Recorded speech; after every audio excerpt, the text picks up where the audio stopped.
খিলাফা প্রতিষ্ঠার কোনো বিকল্প পদ্ধতি নাই যদি আমরা রাজনৈতিকভাবে শক্তিশালী হতে চাই এবং মুসলিমদের সেই হারানো ঐতিহ্য ফিরায় আনতে চাই এবং আমরা বিশ্বের বুকে মাথা উঁচু করে সিংহের মতো বাঁচতে চাই, তাহলে খিলাফা প্রতিষ্ঠার কোনো বিকল্প নাই। মৌলিক প্রশ্ন হচ্ছে এখন তরুণ সমাজের কাছে ছিল আমাদের যে তাহলে এইটা প্রতিষ্ঠা আমরা করব কিভাবে। আপনাদের মধ্যে থেকে অনেকেই উত্তর দিলেন এবং এই উত্তরটাকে আমি সমন্বয় করছি এবং যে জায়গায় গ্যাপ আছে ওইটা আমি আমার মতো করে পূরণ করার চেষ্টা করছি। সর্বপ্রথম যে বিষয়টা আমাদের প্রয়োজন সেটা হলো দিনের শরীয়তের, দিন ইসলামের শরীয়তের মোটামুটি একটা গভীর জ্ঞান অর্জন করা, এটা প্রথম কাজ। কারণ দিনই ইলম অর্জন করা ছাড়া দিনের কোনো ক্ষেত্রে আমরা কোনো অবদান রাখতে পারবো না। যে বিষয়ে আমার কোনো জ্ঞান নাই সে বিষয়ে আমি কিভাবেই বা জনসচেতনতা তৈরি করতে পারি, আর কিভাবেই বা আমি সেটা নিজে আমল করব, আর কিভাবে প্রতিষ্ঠা করব, ঠিক সম্ভব? সম্ভব না। আমি যদি নামাজ সম্পর্কে আমার জ্ঞানই নাই কিভাবে পড়তে হয়, তাহলে আমি তো নিজেই পড়তে পারবো না ঠিক মতো। তাহলে আমি মসজিদে কিভাবে প্রতিষ্ঠাই বা করবো, কেমন করে ইমামতি করব, কেমন করে বা আমি নামাজ দেশেই বা প্রতিষ্ঠা করব? সম্ভব? তাহলে এক নম্বর পয়েন্ট কি আসলো বলেন? দ্বীনি ইলমের গভীরতা অর্জন করার জন্য সচেষ্ট হওয়া, চেষ্টা করা। এর মানে এই না সবাইকে মুফতি হতে হবে, সবাইকেই মুহাদ্দিস হতে হবে, সবাইকেই ফকিহ হতে হবে। এটা জরুরিও না এবং সম্ভবও না। এটা কি না জরুরিও না এবং আসলে সম্ভবও না। নির্দিষ্ট একটা শ্রেণীর মানুষ ফকিহ হন, নির্দিষ্ট একটা শ্রেণীর মানুষ মুহাদ্দিস হন, মুফতি হন, কিন্তু আমভাবে শরীয়তের যে ফরজিয়াতের জ্ঞান এটা আমাদের সবাইকে অর্জন করতে হবে। তলাবুল ইলমি ফরিদাতুন আলা কুল্লি মুসলিম, এটা হলো ব্যাখ্যা। এই পয়েন্টগুলো একটু লিখে নেবেন বা যখন আমরা ইনশাআল্লাহ এটা প্রচার করব তখন যেন লিখিত আকারেও থাকে বিষয়টা।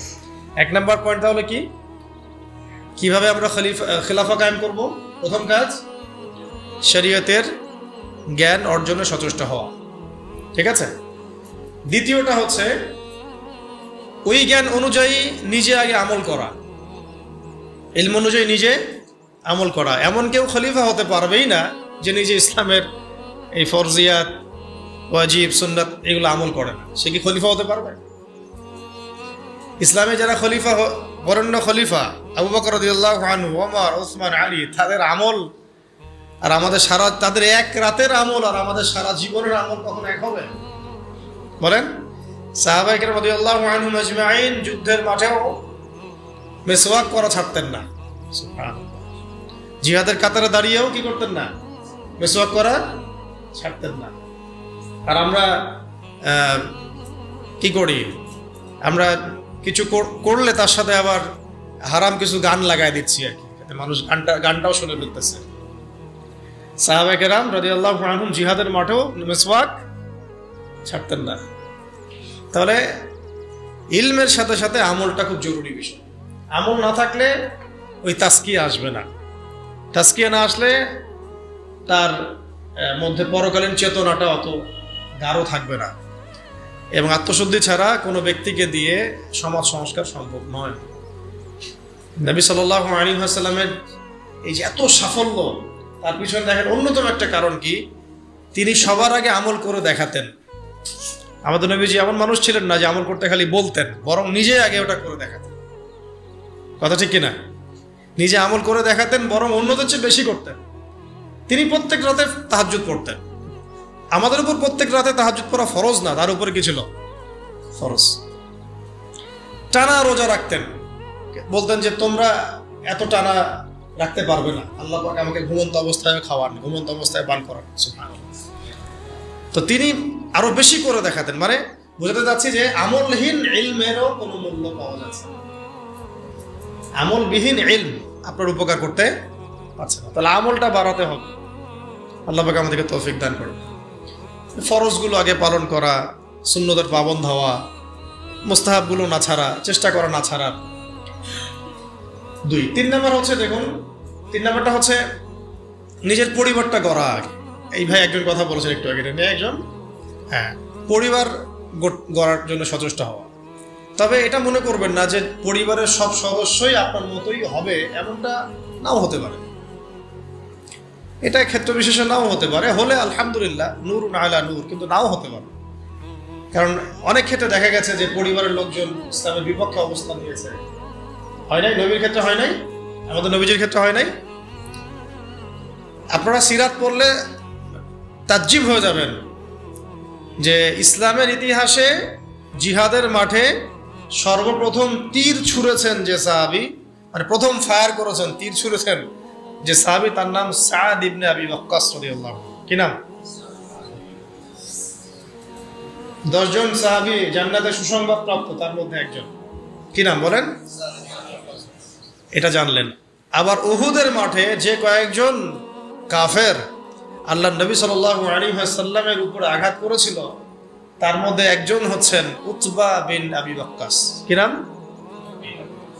আপনারা জানলে আজীব হবেন, তাজিব হবেন, তাজ্জিব হয়ে যাবেন যে উতবা বিন আবি ওয়াক্কাস এই সাদ ইবনে আবি ওয়াক্কাস রাদিয়াল্লাহু আনহুর ভাই। কি বুঝলেন? কি বুঝলেন? একজন 10 জন জান্নাতের সুসংবাদ প্রাপ্ত সাহাবীদের একজন, ইসলামের জন্য প্রথম তীর ছুঁড়েছেন কে? তার ভাই উতবা বিন আবি ওয়াক্কাস। কি করলেন উহুদের যুদ্ধে? তাহলে আমরা একটা আইডিওলজি পেলাম যে সবাই এক মতাদর্শের হতে হবে, এটা জরুরি। নিজের পরিবারেই হয়তো হবে না, নিজের স্ত্রীও নাও কথা শুনতে পারে, নিজের সন্তান কথা না শুনতে পারে, নিজের ভাই নাও বুঝতে পারে, আপনার ভাষা হয়তো তারা বুঝবেই না, এমনও হইতে পারে। তাই বলে আমরা তাদের উপর মেহনত করা ছাড়বো না, তাদের জন্য দোয়া করা ছাড়বো না। তাদের জন্য আমরা মেহনত করব, দোয়া করব, বুঝানোর চেষ্টা করব, কিন্তু জরুরি না যে সবাই বুঝবেই। তাহলে পরিবার গড়ার জন্য চেষ্টা করব, কিন্তু এটাও খেয়াল রাখবো যে সবার ভাগ্যে হেদায়েত নসিব নাও হতে পারে। এটা আল্লাহর পক্ষ থেকে আসবে, আল্লাহ পাক যাকে ইচ্ছা তাকে হেদায়েত দিতে পারে। 4 নম্বর পয়েন্টটা হচ্ছে সবার রিজিক হতে হবে হালাল। হারাম রিজিকের ব্যক্তি দিয়ে না হবে দাওয়াত, আর না জিহাদ, না খেলাফ। রিজিকে সুদ, রিজিক নোংরা, ঘুষ, দুর্নীতি, আত্মসাৎ, অন্যের সম্পদ আত্মসাৎ করছেন, নাউযুবিল্লাহ, এই বাজারে মাপে কম দিচ্ছেন, ইত্যাদি ইত্যাদি। তাহলে এই রিজিক খেয়ে কি ইলম অর্জন হবে, আর কি ইবাদত করা হবে, আর কি তাজকিয়া অর্জন হবে, এটা আপনি বুঝতে পারছেন। আর খিলাফত বহু দূরের কথা, তাই না? ওইটা তো চূড়ান্ত একটা স্টেজ, যে একদম বিশ্বের ক্ষমতা, রাজনৈতিক ক্ষমতা হাসিল করা। তাহলে আমাদের সব রিজিকটাকে হালাল করার চেষ্টা করতে হবে। এখন তো সুদের মাধ্যমে নোবেল পুরস্কার পায় মানুষ, তাই না? এটা হলো জাতিগত অবস্থা। তাহলে আপনি রিজিক হালাল কত টাফ বুঝতে পারছেন কিনা, কত কঠিন রিজিক হালাল হওয়া। আমরা পশ্চিমাদের কাছে গ্রহণযোগ্যতার মানদণ্ড বানাচ্ছি কোনো কোনো ক্ষেত্রে, অথচ আমরা ভুলে গেলাম যে সবচেয়ে গ্রহণযোগ্য সে ব্যক্তি যে আল্লাহর কাছে গ্রহণযোগ্য। কি আশ্চর্য! অং সান সুচি নোবেল পুরস্কার পেয়েছিল, মনে আছে আপনাদের? কিসে? পিস, শান্তিতে। যার হাতে আরাকানের বহু মুসলিম এবং অমুসলিম, শুধু মুসলিম না, মুসলিম অমুসলিম বহু মানুষের রক্ত লেগে আছে। কিসে নোবেল পুরস্কার পাইছে সে? এখন যদি আমি এই পুরস্কারের মানদণ্ডে তাকে যাচাই বাছাই করা শুরু করি, তাহলে আপনি একজন জাহেলে মোরাক্কাব, এবং না আপনি দিন বুঝেন, না দুনিয়া বুঝেন, না ইহকাল বুঝেন, না পরকাল বুঝেন। তো আল্লাহ পাকের কাছে যে মাকবুল সেই মাকবুল, আল্লাহ পাকের কাছে যে গ্রহণযোগ্য সেই গ্রহণযোগ্য। এই গ্রহণযোগ্যতার মানদণ্ড পশ্চিমাদের দর্শন নয়, বরং কোরআন এবং হাদিসের মূলনীতির আলোকে আমাকে বুঝতে হবে যে কে আল্লাহর কাছে গ্রহণযোগ্য হতে পারে। আফসোস এই বিষয়গুলোকে কেন্দ্র করে করতেই হয় যে আমরা এই বিষয়গুলো ভুলেই গেছি। আমাদের চোখ দুনিয়া ছাড়া কিছুই বুঝে না। ভাবখানা এমন যে পশ্চিমাদের কোনো গ্রহণযোগ্য ব্যক্তি বা তাদের কোনো খাদেম আমাদের ত্রাণকর্তা হয়ে আসবে, উম্মাহকে খেলাফার দিকে নিয়ে যাবে। ভাবখানা এরকম, আমাদের ভাবখানা এরকম। তো আমরা আল্লাহর বিরোধী, আল্লাহ পাকের বিধানের বিরোধী কোনো ব্যক্তিকে যদি মনে করি যে তিনি মুসা আলাইহিস সালামের ভূমিকায় এসে বনু ইসরায়েলকে বাঁচায় নাজাতের পথে নিয়ে যাবে, এর চেয়ে বোকা কোনো জাতি হয়? আফসোস এগুলো আমাদের জন্য। তো আল্লাহ পাক আমাদেরকে হক বুঝার তৌফিক দান। 4 নম্বর কটা হলো? 4টা। একটা কি ছিল বলেন তো? প্রথমটা এইটুকু আলোচনা মুখস্থ করে বাসা যাই, তাহলে আজকের আলোচনা সফল ইনশাআল্লাহ। শরিয়ার যত পারি গভীর জ্ঞান অর্জন করো। এবং সবাই তো ফকিহ মুহাদ্দিস মুফতি হতে পারবো না, কিন্তু একটা মানে ফরজি আয়াতের জ্ঞানটা সবাই অর্জন করো, এটা ফরজ। এবং আমাদের পরিবারের সদস্যদেরকেও শেখাতে হবে। 2 নম্বর হচ্ছিল আমলটা বাড়ানো, ইলম অনুযায়ী আমলটা বাড়ানো। 3 নম্বরটা ছিল আমার পরিবারটাকে আগে গড়ে তোলার চেষ্টা করা। পরিবার না গড়ে উঠলে যে আমি বাইরে আবার দাওয়াতের কাজ করতে পারবো না বা খেলাফত মুভমেন্ট করতে পারবো না, বিষয়টা এমনও না। আমাদের এটাও চলবে, এই মেহনতও চলবে, আবার আমরা বাইরের মেহনতও করবো।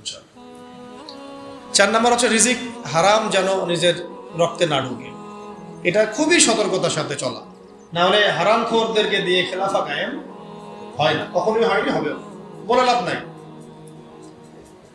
মানে যারা হারাম খাচ্ছেন, হারামের প্রতিষ্ঠা করছেন, সুদ, তারপরে ঘুষ, দুর্নীতি ইত্যাদি ইত্যাদিকে এটাকে একটা সামাজিক সংস্কৃতি বানায় ফেলেছেন, তাদেরকে দিয়ে কসমিন কালেও আল্লাহ পাকের জমিনে আল্লাহ পাকের বিধান প্রতিষ্ঠা করা সম্ভব, এবং তারা সেটা করবেও না।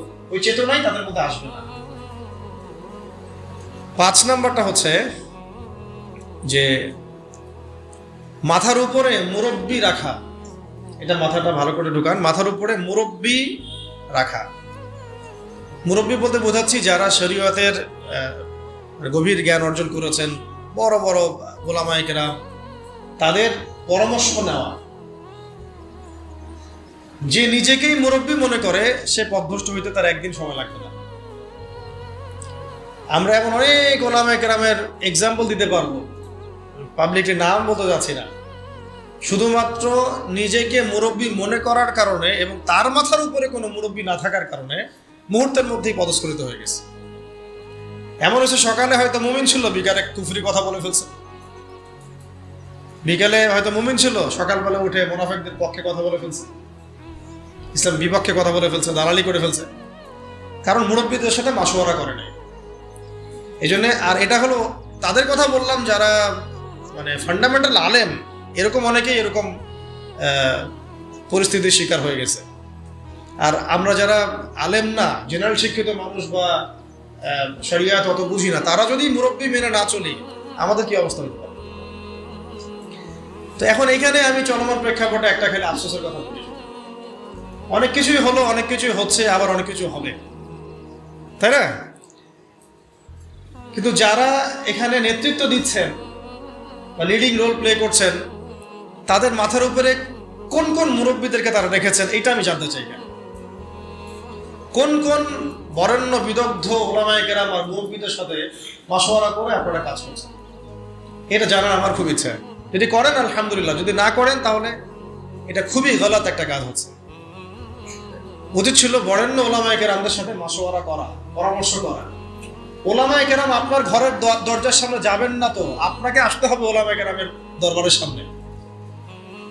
জ্ঞান কারো কাছে হেঁটে হেঁটে যায় না, আপনাকে জ্ঞানের কাছে আসতে হবে।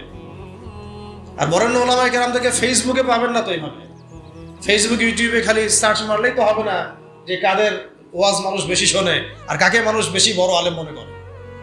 নো, আপনাকে দেখতে হবে যে আলেমরা কাকে আলেম মনে করে, আমজনগণ কাকে আলেম মনে করে, এটা বড় কথা না। আমজনগণ যদি আলেম মনে করে ভোটাভুটি হয়, তাহলে আমি তো কালকে প্রেসিডেন্ট হইতেও পারি, আল্লাহ যদি চান। বা আরো অনেকে আছে, আজারি ভাই আছে, আমাদের আরো অনেক ভাই আছে। ভোটাভুটি নিলে তো তারাও ভালোই করবে, খারাপ হবে না, তাই না?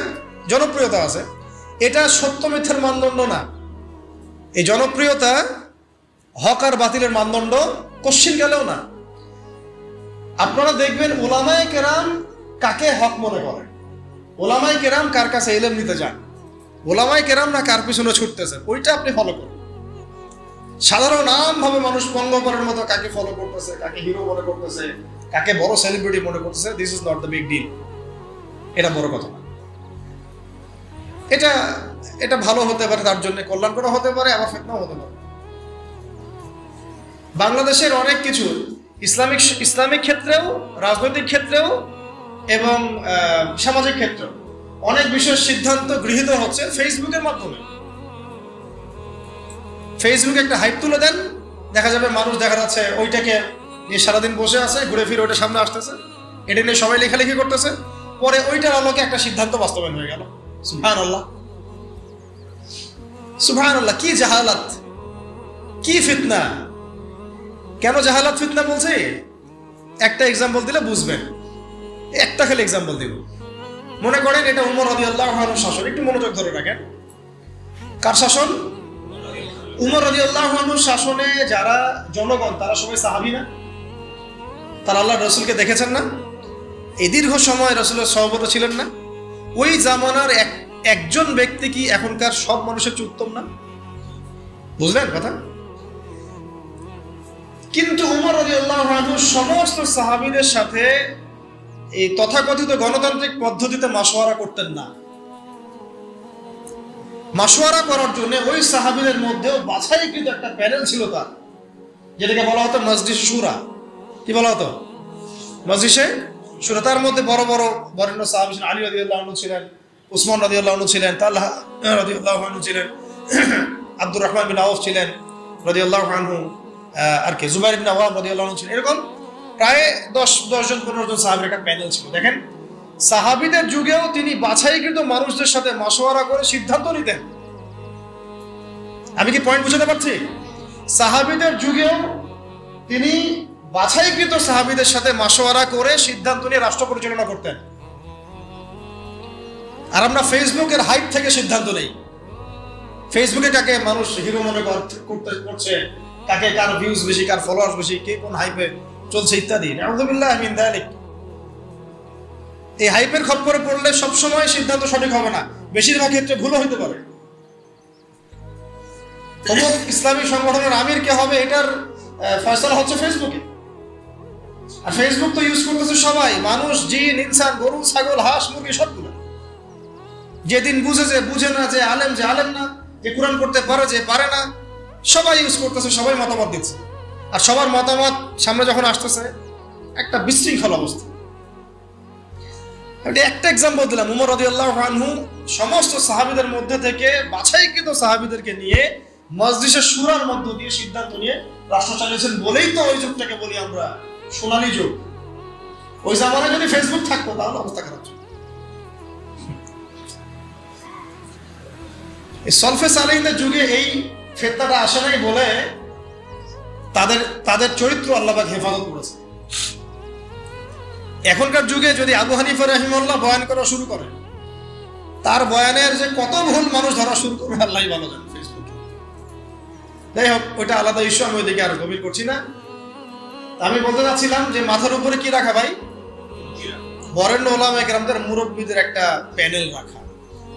অন্তত 5 জন 10 জন, যতজন পারেন আপনি, অন্তত একজন বলবো আমি, অন্তত কয়জন? অন্তত একজন আপনার শায়েখ থাকা উচিত, মুহাক্কিক, হকপন্থী, আলেম, শায়েখ থাকা উচিত। এবং তাদেরকে আপনি ফেসবুকে খুঁজে পাবেন জরুরি না, কারণ বরেণ্য ওলামায়ে কেরামদের আমি দেখেছি তাদের 99%ই ফেসবুক ইউজ করে না। তার মানে কি বাংলাদেশে কোনো আলেম নাই? ফেসবুকে ঢুকলে তো আপনি যাদেরকে দেখছেন এরা বাদ দিয়ে কি বাংলাদেশে কোনো আলেম নাই? মুহাক্কিক ওলামায়ে কেরাম যারা আল্লাহর ওলি টাইপের মানুষ, তাদের কারণেই ফেসবুক অ্যাকাউন্ট নাই। আমি কারো ফেসবুক অ্যাকাউন্ট দেখিনি তাদের। তাহলে আমরা কিসের মানদণ্ডে কি ফয়সালা করতেছি? এখন এই মানুষগুলো কি আমার দরজায় হেঁটে হেঁটে আসবেন, না আমাদেরকে তাদের কাছে যেতে হবে? তো কই আমরা জাতিগত সিদ্ধান্ত নেওয়ার সময় কই গেলাম, কই যাচ্ছি, কোথায়? বড় খোঁজারও তো চেষ্টা করছেন। আমাকে বলেন, একটা দলিল দিই। ওই যে মুসা আলাইহিস সালাম যখন জানলেন যে তার চেয়ে একজন জ্ঞানী মানুষ আছে, মনে আছে? আল্লাহ পাক তাকে জানালেন যে তুমি সবচেয়ে জ্ঞানী মানুষ নও পৃথিবীতে, তোমার চেয়ে একজন জ্ঞানী মানুষ আছে, তার নাম খিজির। তার নাম কি? খিজির আলাইহিস সালাম। তো মুসা আলাইহিস সালাম কি বললেন যে তাকে আমার কাছে আল্লাহ পাঠায় দেন, তো আমি তার কাছ থেকে মাশওয়ারা নেই, পরামর্শ নেই, বরং বললেন যে আল্লাহ ওয়াইজ ক্বালা মুসা লিফাতাহু লা আবরাহু হাত্তা আবলুগা মাজমা আল বাহরাইন আও আমদি হুকুবা। সুবহানাল্লাহ, কি চমৎকার আয়াত, কি চমৎকার আয়াত! আমি বুঝাতে পারবো না আয়াতের ব্যাখ্যাটা আপনাদেরকে। যখন মুসা আলাইহিস সালাম জানলেন যে তার চেয়েও একজন জ্ঞানী মানুষ, মুহাক্কিক একজন মানুষ আছেন, আল্লাহর ওলি আছেন, হ্যাঁ, তখন তিনি বললেন, মুসা বলল লিফাতাহু, তার সাথে একজন যুবক ছেলে ছিলেন, ইউশা বিন নুন। তো তাকে বললেন যে লা আবরাহু, আমরা ক্লান্ত হব না, ক্ষান্ত হব না, হাত্তা আবলুগা মাজমাআল বাহরাইন, যতক্ষণ আমরা দুই সাগরের মিলনস্থলে পৌঁছাচ্ছি। আও আমদিয়া হুকুবা, না পৌঁছাতে যদি যুগ যুগ লেগে যায় আমি হাঁটবো, তবু আমি তাকে চাই। সুবহানাল্লাহ, সুবহানাল্লাহ। আল্লাহ পাক বলেছিলেন যে তাকে পাবা দুই সাগরের মিলনস্থল। কোথায় পাবা? দুই সাগরের মিলনস্থল, মাজমাউল বাহরাইন।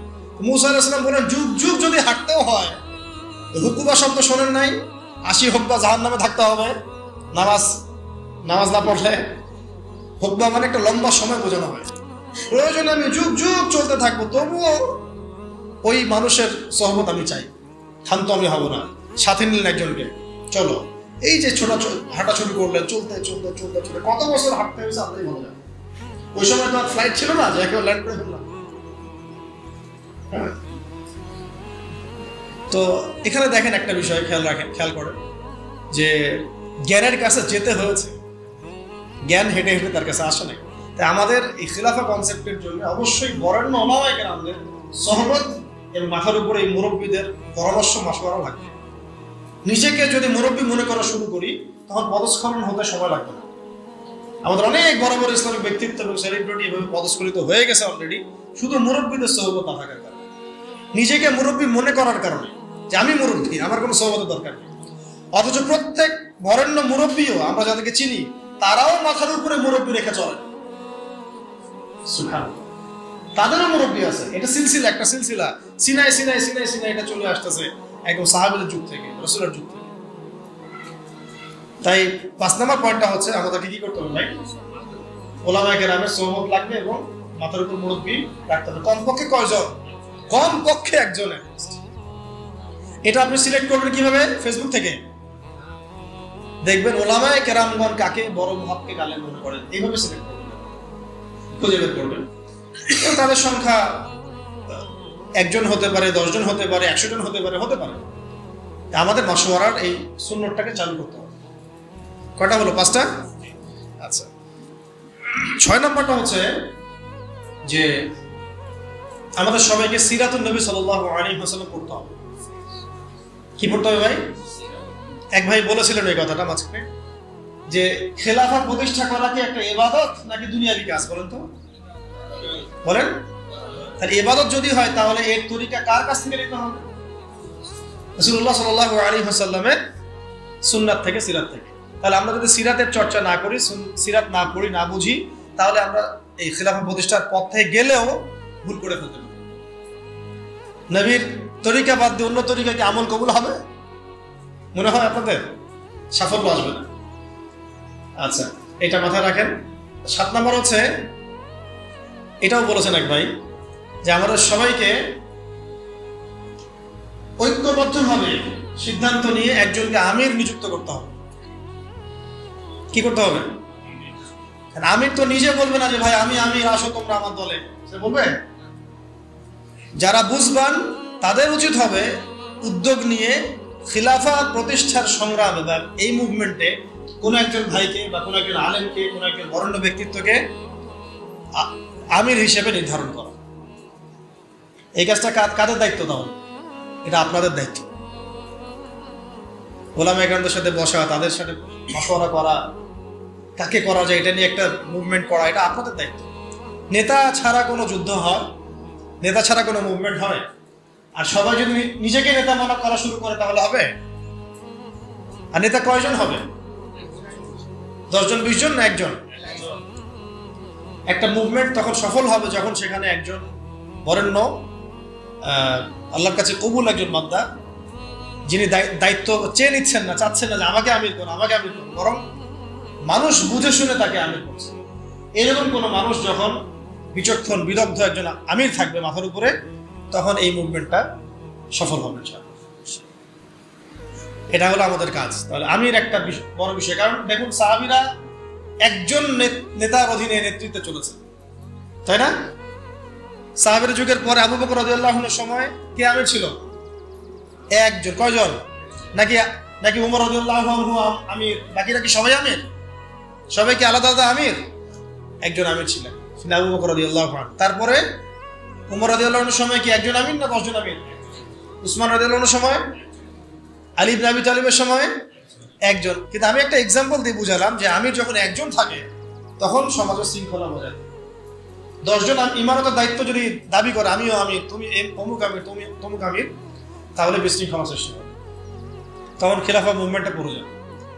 8 নম্বর হচ্ছে আমিরের হাতে বায়াত জরুরি। কি জরুরি? আমিরের হাতে হাত রেখে বায়াত নেওয়া জরুরি, শরিয়াতের, তাজকিয়ার এবং জিহাদের এবং খেলাফা। বায়াতবিহীন কোনো ইমারত দাঁড়াতে পারবে না। কেন? কারণ যখন আমরা যখন বরেণ্য ওস্তাদদের কাছে, মুরব্বীদের কাছে বায়াত করি, তখন কোনো ব্যবসা শুরু করার আগেও তার সাথে পরামর্শ করি যে আমি এটা করতে যাচ্ছি, ওস্তাদ কেমন হবে, ভালো কারণ, বা আমি এটা শুরু করতে চাচ্ছি, আপনার মশওয়ারা চাচ্ছি, এই পরিস্থিতিতে আমাদের কি করা উচিত, মশওয়ারা চাচ্ছি। প্রত্যেকটা বিষয় তখন সে আমিরের উপর আমরা মশওয়ারা করেছিলাম। আর যখন আপনি বায়াতবিহীন, তখন আপনি যা ইচ্ছা তাই করতে পারেন, কারণ আপনি তো আনুগত্য করেননি আমার, বা আপনি তো সেই আমিরের আনুগত্য করেননি। তার কাছে আল্লাহ পাককে সাক্ষী রেখে তো আপনি তার হাতে হাত রেখে প্রতিশ্রুতি দেন নাই যে আমি আপনাদের সাথে আছি, বা আল্লাহর জন্য আমি আপনার এই মুভমেন্টে আছি এবং ইনশাআল্লাহ আমি এর জন্য আমার জানমাল ব্যয় করবো। আপনি তো কোনো প্রতিশ্রুতিই দেন নাই, তাহলে আপনার দ্বারা গাদ্দারি হবে না, কোনো নিশ্চয়তা আছে? কোনো নিশ্চয়তা আছে? এই সুন্নত উঠে গেছে সমাজ থেকে। এটা শুধু এক শ্রেণীর আমরা ওই যে পীর মুরিদি সিলসিলার মধ্যে রেখে দিয়েছি, কিন্তু এটা যে রাষ্ট্রীয়ভাবে প্রযোজ্য ছিল, একটা আন্দোলনের ক্ষেত্রে প্রযোজ্য ছিল, একটা মুভমেন্টের ক্ষেত্রে প্রযোজ্য ছিল, জিহাদের ক্ষেত্রে প্রযোজ্য ছিল, এটা আমরা ভুলে গেছি। সাহাবীদের শোনেন, কোন সাহাবী নবীর কাছে বায়াত না করে মুসলিমই হতে পারে হন নাই। যেই মুসলিম হয়েছেন হাতে হাত রেখে বায়াত করেছেন, করেন নাই ইসলামে বায়াত। তারপরে যখনই নবী সাল্লাল্লাহু আলাইহি ওয়াসাল্লাম কাউকে কোনো সারিয়া অভিযানে পাঠিয়েছেন বা কোনো গাজওয়ায় পাঠিয়েছেন বা উনি নিজেও গিয়েছেন, তখন সবার আগে জিহাদের বায়াত হয়েছে। এমনকি ওই হুদায়বিয়ার সন্ধির সময়ও যখন খবর ছড়িয়ে পড়লো উসমান রাদিয়াল্লাহু আনহুকে হত্যা করা হয়েছে, ওইখানেও ওই গাছের নিচে বায়াত হয়েছে যে আমাদের হাতে অস্ত্র নাই, তাতে কি, তবু উসমানকে ছাড়াই নিয়ে আসবো, না হলে যুদ্ধ হবে। বায়াতবিহীন কোনো জিহাদ হয় না, মনে রাখবেন। বায়াতবিহীন কি হয় না? একা একা আপনি কিছুই করতে পারবেন না। একটা জামাআ, ইমারা, আমির, সামউ ওয়া তাআ এবং বায়আ ছাড়া মুভমেন্টগুলো হয় না। এই জন্যই ওই পর্যায়ে পর্যন্ত যেতে পারছি না আমরা। আর যারা দেখেন ওই পশ্চিমা শক্তির মরল, নাম না হয় নাই বললাম, ওই রাষ্ট্রের নামও নিতে ইচ্ছা করে না, তাদেরকে যে পিটিয়ে বের করছে খোরাসান থেকে, 20 বছর ধরে মাইক দিছে, তাদের মধ্যে এই সুন্নতগুলো ছিল। আমির ছিলেন, ইমারা ছিল, জামাআ ছিল, ঐক্য ছিল, বায়াত ছিল। এইটা আমাদের মধ্যে উঠে গেছে, এটা জরুরি। বায়াত কটা হলো? এটা আমির লাগবে, বায়াত লাগবে এবং অনুসারী লাগবে। 9 নম্বর কি লাগবে? অনুসারী লাগবে। অনুসারীদের কর্তব্য হচ্ছে সামি'না আতা'না, সামি'না আতা'না, শুনলাম মানলাম, শুনলাম মানলাম। হ্যাঁ, যদি আমিরের মধ্যে এমন কিছু দেখা যায় যে সে সরাসরি কোরআন সুন্নাহর বিরোধী কোনো কাজ করছে, তখন আপনার ওই কথার উপর কোনো ইয়া নাই, আপনাকে শুনতে হবে না, মানতে হবে না, তখন এটা নাই। যেমন আবু বকর রাদিয়াল্লাহু আনহু যখন খলিফা হয়েছেন, আপনারা একটু এটা গুগলও সার্চ করলেও পাবেন, কিতাব না করলে গুগলও পাবেন। যখন তিনি খলিফা হয়েছেন তখন জাতির উদ্দেশ্যে একটা ভাষণ দিয়েছেন। কত মিনিটের ভাষণ জানি? কত সেন্টেন্সের ভাষণ? 4 থেকে 5টা সেন্টেন্সের ভাষণ। পুরো জাতির উদ্দেশ্যে ভাষণ দিচ্ছেন খলিফা হওয়ার পরে। কত সেন্টেন্সে? 4 থেকে 5টা বাক্যের ভাষণ। তাহলে কোন জাতি চিন্তা করেন, আর কত মানে বড় আল্লাহর ওলি তিনি, এটাও চিন্তা করেন। আবু বকর রাদিয়াল্লাহু আনহু বলছেন যে আমি তোমাদের মধ্যে সর্বশ্রেষ্ঠ মানুষ নই, মানে আমি মনে করি না যে আমি তোমাদের মধ্যে সর্বশ্রেষ্ঠ মানুষ, কিন্তু আমাকে তোমাদের আপনাদের পক্ষ থেকে এই দায়িত্ব দেওয়া হয়েছে। 1 নম্বর সেন্টেন্স শেষ। 2 নম্বর হচ্ছে আসিদকু আমানা ওয়াল কাযিবু খিয়ানা, সত্য এবং সত্যবাদিতা হচ্ছে আমানত এবং মিথ্যা, এই যে প্রতারণা মিথ্যা, এগুলো হচ্ছে খিয়ানত। দুটো সেন্টেন্স, ঠিক আছে? দাঈফুম মিনকুম কাওয়িউন ইনদি হাত্তা আখুযা হাক্কা লাহু ইনশাআল্লাহ। তোমাদের মধ্যে যারা দুর্বল তারাই আমার কাছে সবচেয়ে বেশি শক্তিশালী। হ্যাঁ, তোমাদের মধ্যে যারা দুর্বল তারা আমার কাছে সবচেয়ে বেশি শক্তিশালী, যতক্ষণ পর্যন্ত মানে আমি তোমাদের হকটা আদায় না করছি। আর কাওয়িউন ফিকুম মিনকুম দাঈফুন ইনদি হাত্তা আখুয হাক্কা মিনহু ইনশাআল্লাহ। আর তোমাদের মধ্যে যারা শক্তিশালী মনে করো তারাই আমার কাছে দুর্বল, যতক্ষণ না তোমাদের কাছ থেকে আমি গরিবের হকটা আদায় না করছি। চিন্তা করেন, ভাষণ দেখছেন? কটা সেন্টেন্স হলো? আরেকটা হচ্ছে 5 নম্বর হচ্ছে যে আল্লাহ পাক ওই জাতিকে সম্মানিত করেন যে জাতি জিহাদের পথ বেছে নিয়েছে। আর যখন কোন জাতি জিহাদের রাস্তা ছেড়ে দেয় আল্লাহ পাক তখন তাকে অসম্মানিত করেন। কত নম্বর সেন্টেন্স? 5। আর 6 নম্বর একটা সেন্টেন্স ছিল, হ্যাঁ মনে করছি, যে আর কোন জাতি তখনই ধ্বংস হয় যখন তার মধ্যে অশ্লীলতা ছড়িয়ে পড়ে। কুমু লিস-সালাহ ইয়ারহামুকুমুল্লাহ, সালাতের জন্য দাঁড়াও, আল্লাহ তোমাদের উপর রহমত করবেন। শেষ ভাষণ জুমার আগে হয়েছে, জুমার নামাজের আগে। কথা বুঝতে পারছেন? তো আমির যেমন লাগবে এরকম অনুসারী ডাকবে। আরেকটা কথা মাঝখানে স্কিপ হয়ে গেছে, উনি বলেছিলেন যে আমি তোমাদেরকে যতক্ষণ পর্যন্ত আল্লাহ এবং তার রাসূলের দিকে চালাই ততক্ষণ তোমরা আমার আনুগত্য করবে। আমি তোমাদেরকে যতক্ষণ পর্যন্ত আল্লাহ এবং তার রাসূলের দিকে চালাই ততক্ষণ তোমরা আমার কি করবে? আনুগত্য করবে। আর আমি যদি তোমাদেরকে আল্লাহ এবং তার রাসূলের দিকে না চালাই, ঠিক আছে, আমি যদি তোমাদেরকে আল্লাহ এবং তার রাসূলের দিকে না চালাই তাহলে ফালা তুআতানি আলাইকুম, আমার উপরে তোমাদের কোনো আনুগত্য নাই।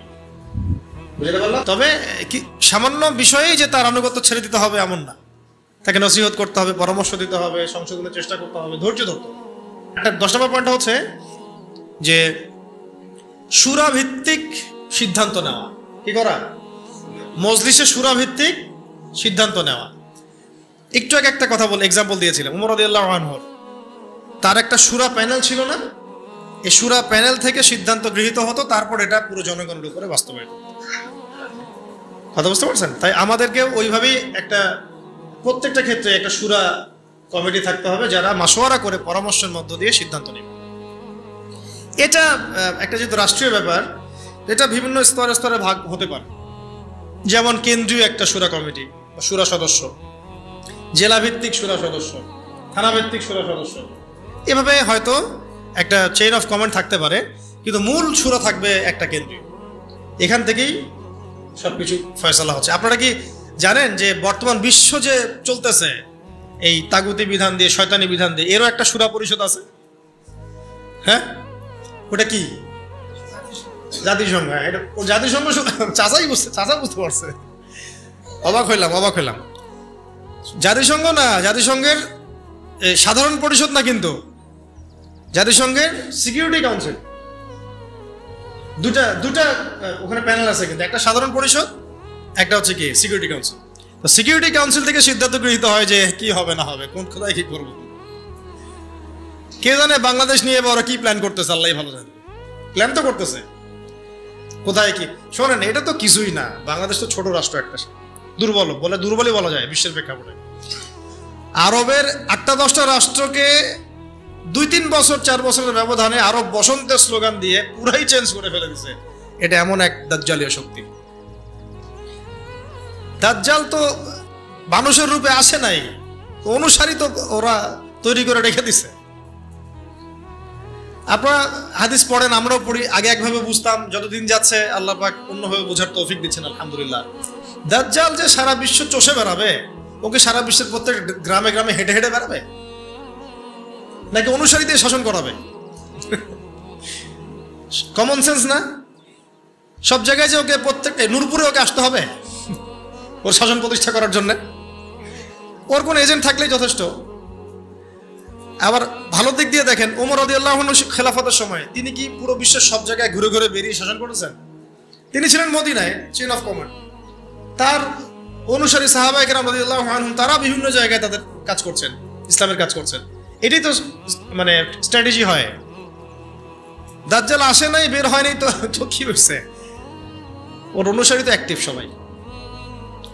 তো 10 নম্বরটা বলছিলাম কি ভাই, আমাদের মজলিসে সূরাভিত্তিক সিদ্ধান্ত নিতে হবে। সূরাভিত্তিক সিদ্ধান্ত ছাড়া আমরা আগাতে পারবো না। এবং এটা এই সূরা সদস্য আপনি নির্ধারণ করবেন কিসের ভিত্তিতে? টাকা পয়সা, ইলম, আমল, তাজকিয়া, পরহেজগারিতা এবং তার বিচক্ষণতা, প্রজ্ঞা, এগুলোর ভিত্তিতে এটা বিচার করা হয়।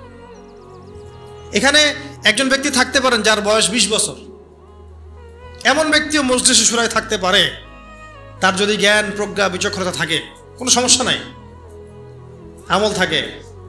আবার এমন একজন ব্যক্তি যার বয়স 50, 60, 70, তিনিও থাকতে পারেন। এটা সিদ্ধান্ত টাকা পয়সা, পদ, পদবি, ক্ষমতার ভিত্তিতে হবে না, যেটা আমাদের এখানে সুন্নত হয়ে গেছে, নাউযুবিল্লাহ। আপনারা কি জানেন ওমর রাদিয়াল্লাহু আনহুর যুগে তিনি একজনকে খুব কাছে রাখতেন, এক সাহাবীকে, যদিও তার বয়স তখন অনেক কম ছিল, মানে কম বলতে মোটামুটি কম ছিল। তার নাম আব্দুল্লাহ বিন আব্বাস রাদিয়াল্লাহু আনহু। আব্দুল্লাহ বিন আব্বাস রাদিয়াল্লাহু আনহু আল্লাহ নবী সাল্লাল্লাহু আলাইহি ওয়াসাল্লামের চাচাতো ভাই। তার বয়স কিন্তু অন্য সাহাবীদের চেয়ে বেশি ছিল না, তিনি তাকে কাছে রাখতেন। কারণ কি জানেন?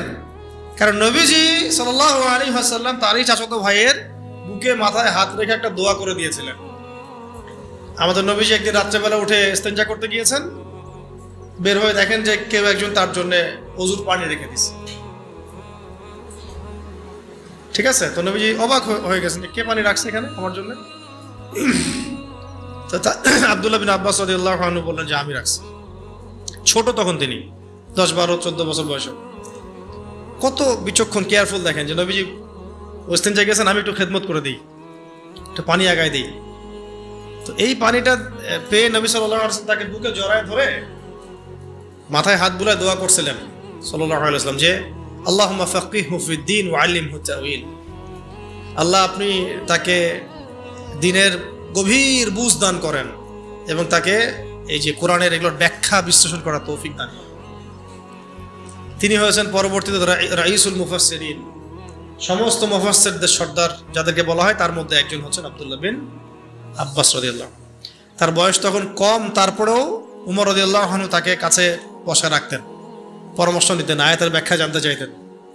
উমর রাদিয়াল্লাহু আনহু কি কম জানেন? হ্যাঁ, উমর রাদিয়াল্লাহু আনহু কি কম জানেন? তারপরেও তিনি তাকে এইভাবে খাতির যত্ন করতেন, যাতে যদি কোনো ভুল কিছু না হয়, মানে ভুল কিছু যেন না হয় তার কাছ থেকে জেনে নেওয়া, যদিও তার বয়স কম। আর এখন তো মানে আহলুল ইলমদেরকে মূল্যায়নই করেন না। হুজুররা কোথায় ছিল? বক্তব্যটা এরকম। হুজুরদের দিয়ে কি হবে? হুজুরদের সাথে এসবের কি সম্পর্ক? রাজনীতির সাথে হুজুরের কি সম্পর্ক? ওখানে আমরা যাব কেন? তাদের কাছে মাশওয়ারা নিব কেন? আমরা কি কম বুঝি? আমাদের মাশওয়ারা দেওয়ার জন্য জাতিসংঘ আছে, হ্যাঁ, ইসরায়েল আছে, আমেরিকা আছে, পশ্চিমা বিশ্ব আছে। আমরা IMF থেকে লোন নিয়ে আসবো, জাকাতের কি দরকার আছে? হুজুররা বললেই হবে? ভাবখানা এরকম আর কি। এই জন্যে এই জাতির এই দুর্দশা হচ্ছে। আল্লাহ পাক যেন যারা বুঝে নাই, মানে যারা এখন বর্তমান, তাদেরকে যেন বোঝার তৌফিক দান করে। আমরা দোয়া করবো সবার জন্য। আমরা কারো দুশ্মনী কারোর সাথে আমাদের নাই, কিন্তু আমরা হকের পক্ষে থাকবো সবসময়, বাতিলের বিপক্ষে থাকবো সবসময়। আমরা মাজলুমের পক্ষে থাকবো এবং জালেমের বিপক্ষে, সে যেই হোক না কেন, হুয়েভার হি ইজ। আমরা মাজলুমের পক্ষে, জালেমের বিপক্ষে, সোজা কথা, সে যেই হোক। সূরা থাকতে হবে এবং সূরার মধ্যে এভাবে বিচক্ষণ জ্ঞানী ব্যক্তিদেরকে স্থান দিয়ে আমাদেরকে চলতে হবে, মাশওয়ারা করে।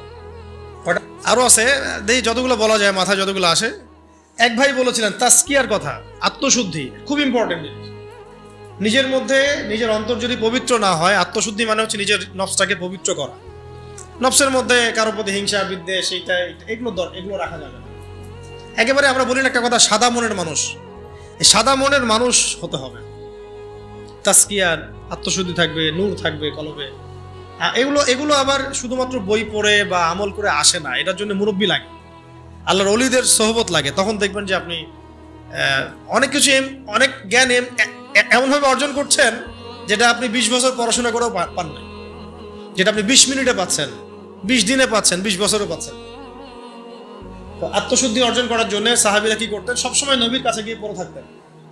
খেয়াল করেন নাই? যখন একটু ফুরসত পেতেন কাজকর্ম শেষ, মসজিদে নবীর কাছে কথা শুনতেন, বসতেন, যোগাযোগ রাখতেন। আমাদের ওলামা ইকরামদের সাথে কানেকশনই বা কোথায়? কানেকশন উঠে গেছে না এখন, কানেকশন ফোনে। আর এটা নিয়ে আমি আরেকটা লেকচার দিব ইনশাআল্লাহ, যে এটা কি পরিমাণ ফিতনার একটা জগৎ। এ কারো চরিত্র নষ্ট করতে বাকি রাখবে না, এবং দুশ্চরিত্র ব্যক্তিকে গাছে উঠাইতেও বাকি রাখবে না। এ হককে বাতিল বানায় ফেলতে পারে, বাতিলকে হক বানায় ফেলতে পারে। এতই ফিতনাম, এতটাই ফিতনাম।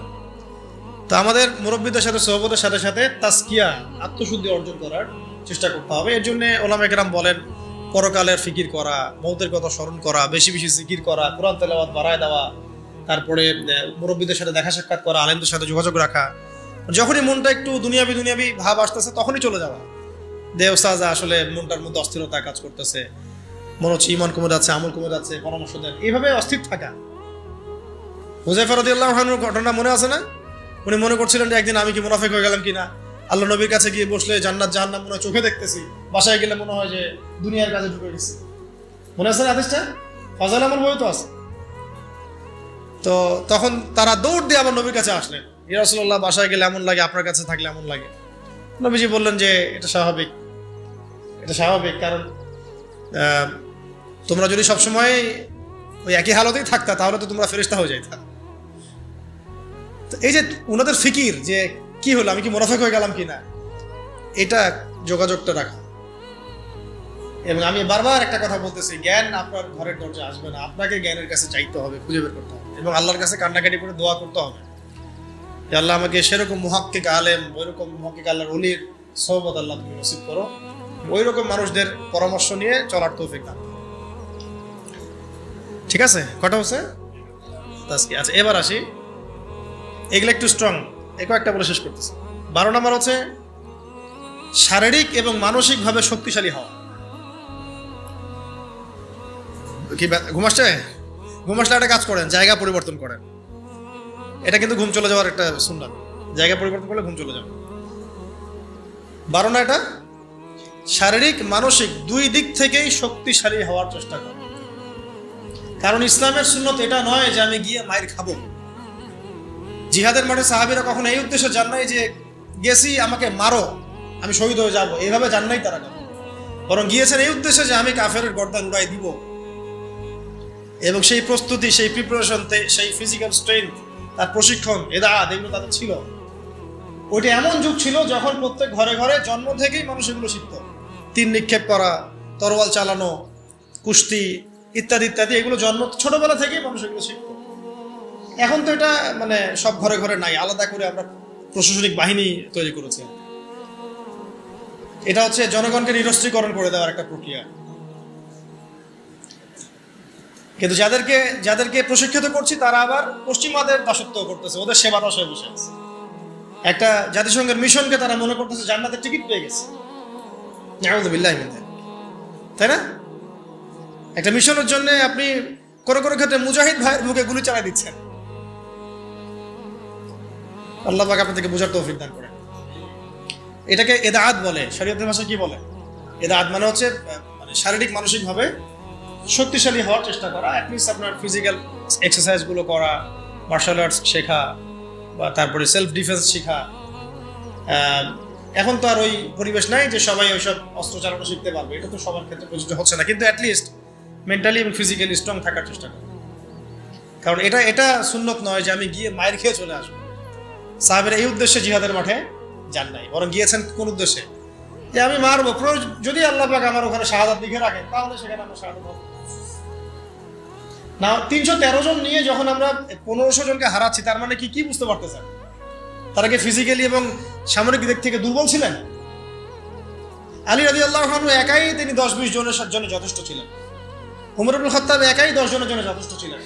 হামজা রাদিয়াল্লাহু আনহু যেদিন শাহাদাত বরণ করেছেন উহুদের দিন, ওই দিনও তিনি এমন ভাবে যুদ্ধ করেছেন যে তাকে হত্যা করেছিল ওই দিন, তার নাম ওয়াহশী। নাম কি মনে আছে? ওয়াহশী। তাকে চুক্তি করা হয়েছিল যে যদি তুমি শুধু দূর থেকে তাকে বল্লম নিক্ষেপ করে হত্যা করবে, এতটুকুই তোমার কাজ, তোমাকে মুক্ত করে দেওয়া হবে। আমরা বলবো রাদিয়াল্লাহু আনহু, কারণ তিনি পরবর্তী ইসলাম কবুল করেছিলেন। এবং এই ওয়াহশী রাদিয়াল্লাহু আনহুর হাতে আবার মুসাইলামা কাযযাব মারা গেছে। তারও অবদান এখানে, আল্লাহ পাক তাকে জীবনটা ঘুরাই দিয়েছে। আল্লাহ পাক তাকদীরের মালিক, দেখেন কিভাবে আল্লাহ পাক জীবন ঘুরায়। বলতে যাচ্ছি যে যেদিন হামজা রাদিয়াল্লাহু আনহুকে এইভাবে শাহাদাত বরণ করতে হয়েছে, শহীদ করা হয়েছে, ওই দিন ওয়াহশী নিজের মুখেই বলেছিল, সিরাতের মধ্যে আছে যে আমি অনেকবার চেষ্টা করছিলাম যে কোন দিক থেকে তাকে আক্রমণ করা যায়, কিন্তু তার সামনে যাওয়ার সাহস আমার হচ্ছিল না, কারণ সে সাদা জামা পরে উড়ন্ত বাজ পাখির মতো যুদ্ধ করতেছে, সামনেই কেউ যাইতে পারতেছিল। হামজা রাদিয়াল্লাহু আনহু এত বড় বীর ছিলেন। পরবর্তীতে তিনি বলেন যে আমি পাথরের আড়ালে লুকিয়েছিলাম, পিছন দিক থেকে আমি তাকে দূর থেকে বর্ষা নিক্ষেপ করেছিলাম, যেটা তার নাভির নিচ দিয়ে এদিক দিয়ে বের হয়ে গেছিল। বর্ষা ঢুকে যাওয়ার পরেও ওয়াহশী বলছেন, পরেও তিনি ঘুরে আমাকে আক্রমণ করার জন্য চেষ্টা করছিলেন, কিন্তু তাকে সময় তার সাথী দেয়, সময় তাকে সাথ দেয়, পড়ে গেছেন। মানে যখন বর্ষা ঢুকে গেছে তখনও তিনি তরল উঁচু করে মারার জন্য চেষ্টা করেছিলেন, কিন্তু শেষ মুহূর্তে পারেন। এই ঘটনাটা নিজের মুখে ব্যাখ্যা করেছেন। যখন মক্কা বিজয় হয়ে গেছে না, তখন নবী সাল্লাল্লাহু আলাইহি ওয়াসাল্লাম সবাইকে মাফ করে দিয়েছেন, সবাই ইসলাম কবুল করতে আসছেন, ওয়াহশীও আসছেন। মানে বেলাল রাদিয়াল্লাহু আনহু তাকে ধরে নিয়ে আসছেন, আরে এখন ইসলাম কবুল করো, নাহলে তোমরা করতে পারবে না, আর কেউ বাঁচাতে পারবে না তোমাকে। তখন আল্লাহর নবী তাকে জিজ্ঞাসা করেছেন যে কাইফা কাতালতা, কিভাবে হামজাকে হত্যা করেছিলে তুমি? তখন তিনি নিজের মুখে বিবৃতি দিয়েছেন।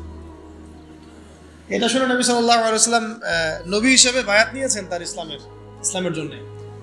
কিন্তু আরেকটা স্টেটমেন্ট তিনি দিয়েছিলেন যে যদি তোমার চেহারাটাকে আমার সামনে থেকে দূরে রাখতে পারো তাহলে সেটাই করো।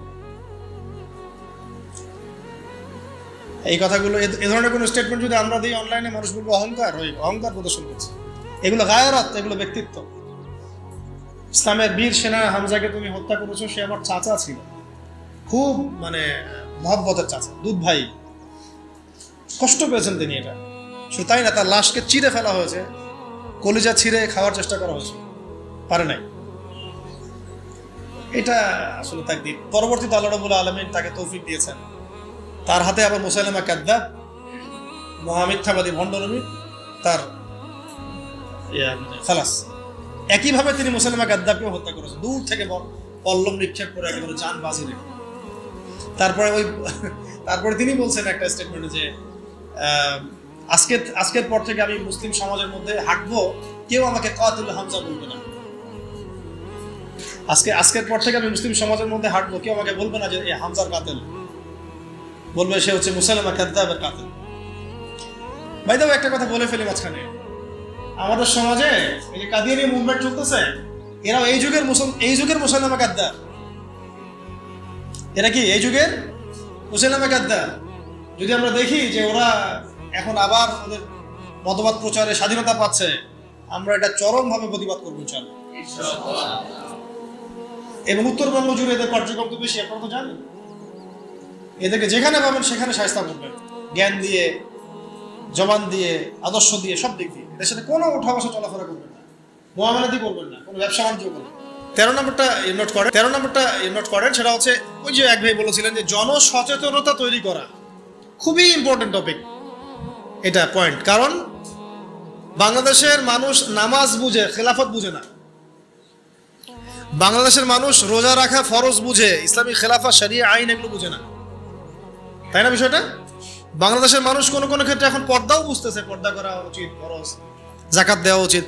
ইসলামী শাসন কায়েমের বিষয়টা তারা বুঝে, বরং তাদের মধ্যে অনেক সন্দেহ কাজ করে যে আসলে এটা করলে আবার মানে পশ্চিমারা আমাদের উপর তেড়ে আসবে কিনা, আমাদের স্বাধীনতা হস্তক্ষেপ করবে কিনা, তাই না?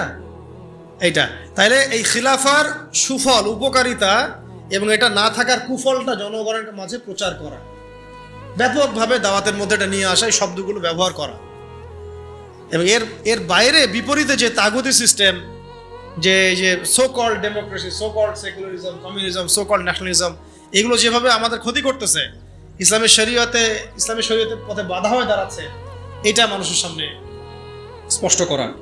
মানে এক কথা পয়েন্ট হচ্ছে জনসচেতনতা তৈরি করা, খেলাফার পক্ষে তৈরি করা। কয়টা হলো? 13।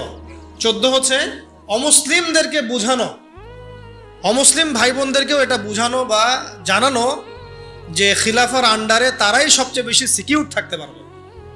কারণ একটা প্রশ্ন ওঠে খেলাফার কথা আসলে, যে খেলাফা হলে কি এটা মৌলবাদী রাষ্ট্র হয়ে যাবে কিনা, হিন্দুদের উপর অত্যাচার হবে কিনা, এই হবে কিনা, সেই হবে কিনা।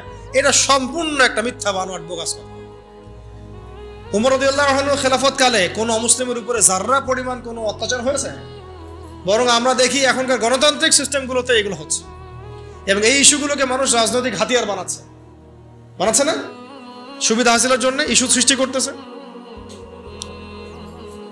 বাংলাদেশে আল্লাহ না করুক, বাংলাদেশে যদি কেউ চক্রান্ত করে, আল্লাহ পাক এইসব চক্রান্ত থেকে আমাদেরকে হেফাজত করেন, দোয়া করি, যে এই হিন্দু ভাই বোনদেরকে যদি কিছু মানুষ আঘাত করা শুরু করে, তাহলে বাংলাদেশের প্রতি সবার আগে কে তেরে আসবে বলেন তো দেখি? ওকে বসে থাকবে? আমরা না হয় আমাদের ভাইদেরকে ফিলিস্তিনে মারলে আগাই না, সিরিয়াতে মারলে আগাই না, আগাইতে পারি না, বা পাশের দেশ আরাকানে মারলেও আমরা আগাইতে অনেকে পারি না। তাই বলে কি খ্রিস্টানরা পারে না,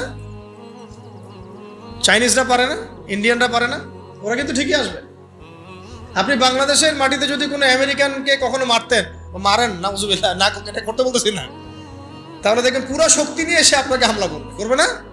কোন ইহুদিকে যদি আপনি বাংলাদেশে হত্যা করেন, তাহলে পুরা ইসরায়েল আপনার বিরুদ্ধে যুদ্ধ ঘোষণা করবে না? কিন্তু মুসলিমদেরকে সারা বিশ্বে মেরে ফেললে আমরা ওইটা করতে পারি না, বা ওইটা চেতনা আমাদের মধ্যে কাজ করে না। তো এইটা আমি পয়েন্টটা এখান থেকে বলতে চাইলাম যে হিন্দু ভাই বোনদের উপর যদি কেউ অত্যাচার করে, তখন কিন্তু এটাকে একটা বড় গ্লোবাল ইস্যু বানায়, পার্শ্ববর্তী যে হিন্দু রাষ্ট্রগুলো আমাদের আশপাশে আছে সবাই এখানে হস্তক্ষেপ করার চেষ্টা করে, তখন গৃহযুদ্ধ লাগাই দেওয়ার চেষ্টা করবে, ওই যে গুজরাটের মতো, হায়দ্রাবাদের মতো। আর গৃহযুদ্ধ যেখানেই লাগবে সেখানেই যে রাষ্ট্র আসবে তার নাম হলো আমেরিকা। যেখানেই দেখবে যে গৃহযুদ্ধের মতো কোনো পরিবেশ, ও আসে বলবে যে আমার এখানে শান্তি কায়েম করতে হবে, গণতন্ত্র কায়েম করতে হবে, তাই আসছি আর কি। তখন আরেক নতুন সিরিয়ার জন্ম হইতে পারে, নাউযুবিল্লাহ। এটা না হোক, আমরা তাই দোয়া করি, কিন্তু এটা একটা ইন্টারপ্রিটেশন যেটা হয়েছে বিশ্বে, এরকম ঘটনা কিন্তু ঘটেছে। এর আলোকে, অভিজ্ঞতার আলোকে কথাটা বললাম যে অমুসলিম ভাই বোনদেরকে এটা নিশ্চিত করা, বুঝানো যে খিলাফা রাষ্ট্র কোনো মৌলবাদী কনসেপ্ট না, মানে ওদের বক্তব্য অনুযায়ী এটার মধ্যে প্রত্যেক অমুসলিমের অধিকার শতভাগ নিশ্চিত থাকবে, বরং বর্তমান প্রচলিত পদ্ধতি চাইতে বেশি থাকবে। তারা তখন আমাদের জিম্মি, একজন জিম্মিকে হত্যা করলে সে জান্নাতের ঘ্রাণও পাবে না, এমন হাদিস আছে। তারা আমাদের জিম্মেদারিতে থাকবে, তারা আমাদের জিম্মি মানে কি, তারা আমাদের জিম্মেদারির মধ্যে থাকবে, ওদের জানমাল হেফাজত করা আমাদের দায়িত্ব তখন। তো হাদিসে আসছে, কেউ যদি এমন কোনো জিম্মিকে হত্যা করে, তাহলে সে তো জান্নাতে যাচ্ছে না, জান্নাতের ঘ্রাণও পাবে না। তাহলে এটা কঠিন না? তো এই সচেতনতা তৈরি করা, এটা খুব ইম্পর্টেন্ট একটা কাজ। তাই একজন বললেই হবে না, আপনাদের সবাইকে এখন থেকে কথার মধ্যে এই বিষয়গুলো আনতে হবে, যে শুধুমাত্র নামাজ, রোজা, হজ, যাকাত এই বিষয়গুলোই ইসলাম নয়, বরং ইসলামিক শাসন প্রতিষ্ঠা করার জন্য আমাদের চেষ্টা করতে হবে। ইসলামী ল, ইসলামী শরিয়া আইন, ইসলামিক খেলাফা কনসেপ্ট, এই কনসেপ্টটা সবাইকে বুঝানো। আমি খুব আশা করেছিলাম যে এই ধাক্কায় হয়তো ইসলামী খেলাফতের দিকে হয়তো আমরা একটু মুভ করতে পারতাম, কিন্তু আবারও হতাশ হলাম, চরমভাবে হতাশ হলাম। আমরা দেখলাম যে মাজলুমের বিজয় হলো, জালেমের পতন হলো, এরকম করে আমরা দেখলাম। ইতিহাসে হয়েছে, ফেরাউন ধ্বংস হয়েছে, নমরুদ ধ্বংস হয়েছে, কিন্তু আমরা যেন ওই ফেরাউনের কবল থেকে নিষ্কৃতি প্রাপ্ত ওই উদ্ধত বনু ইসরায়েলের মতো হয়ে না যায়। বুঝতে পারছেন কথা? ফেরাউনের কবল থেকে মুক্তি পাওয়ার মাত্র 40 দিনের মাথায় বনু ইসরায়েল বাছুর পূজা শুরু করছিল। কতদিনের মাথায়? আর আমরা তো 40 দিন লাগে নাই, 7 দিনের মাথায় আমরা মাশাআল্লাহ ট্রান্সজেন্ডার, সুদ, পশ্চিমাদের দাস, এমন কিছু মানুষকে আমরা আমাদের মাথার উপরে নিয়ে চলে আসলাম। আল্লাহ আমাদেরকে বোঝার তৌফিক দান। এখন আমরা আশা করছিলাম যে এই মুভমেন্টগুলোর মধ্যে দিয়ে হয়তোবা, যেহেতু এখানে ওলামায়ে কেরাম সম্পৃক্ত ছিলেন, বড় বড় সংগঠনগুলো সক্রিয় অংশগ্রহণ করেছেন, কেউ বলেছেন, কেউ লিখেছেন ইত্যাদি, এবং ছাত্র জনতা সবাই আমভাবে ছিলেন, যে হয়তোবা তাদেরকে বোঝানো যাবে যে ইসলামিক বিষয়গুলো বাস্তবায়ন করা এটাই মুখ্য সময়। কিন্তু আমরা আবারও হতাশ হলাম। জানি না ভবিষ্যতে কি হবে, তবে আমার আশঙ্কা যে খিলাফা স্টেট এভাবে বাস্তবায়িত হবে না। আর ওই কনসেপ্টটা এই প্রজন্ম অনেক কিছু করছে, সাহসিকতা দেখাচ্ছে, ওদের মধ্যে উদ্যম আছে, সাহস আছে, জীবন দেওয়ার মানসিকতা আছে, কিন্তু ওদেরকে আমরা তাওহীদ বুঝাইতে পারতেছি না, তাই না?